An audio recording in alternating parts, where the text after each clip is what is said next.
मी Dalvi sir, अध्यापक, प्राथमिक शाळा कुडाळ नंबर 1, 52व्या तालुकास्तरीय विज्ञान प्रदर्शनात आपलं सर्वांचं स्वागत। आणि माझा जो विषय आहे तो गणितीय विषय आहे।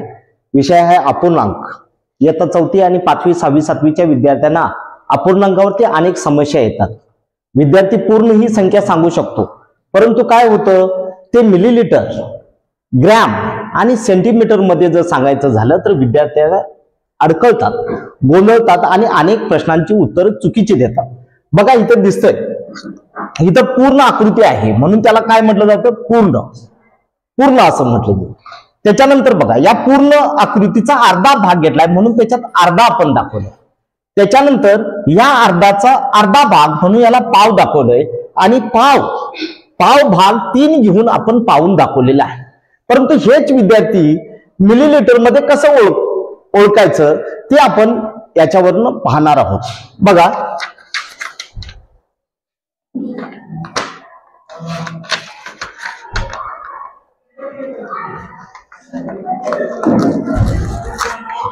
आता मिली मध्ये जर घ्यायचं असेल तर पूर्ण म्हणजे काय, 1000 मिली बरोबर 1 लिटर असं होतं। बघा मग 1000 मिलीच्या अर्धा म्हणजे किती येणार, अर्धा म्हणजे 1000 चे अर्धे म्हणजे 500 मिली येणार। त्याच्यानंतर 500 मिली नंतर आपल्याला पाहायचं आहे पाव म्हणजे किती येणार, 250 मिली म्हणजेच पाव। आणि पाऊन म्हणजे काय येणार की 750 पाऊन म्हणजे पावचे 3 भाग, 250 अधिक 250 म्हणजेच पाऊन, म्हणून इथं 750 मिली म्हणजेच पाऊन लिटर आपल्याला पाहायला मिळालं।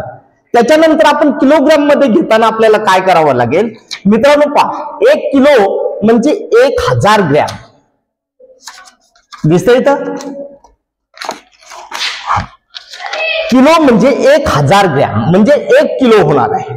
त्याच्या 1 किलोचे 1000 ग्रॅमचे अर्धे म्हणजे काय होणार आहे, 500 ग्रॅम होणार आहे। 500 ग्रॅम म्हणजे किती होणार सांगा, अर्धा होणार आहे, म्हणून आपण त्याला काय म्हटलं 500 किलोग्रॅम।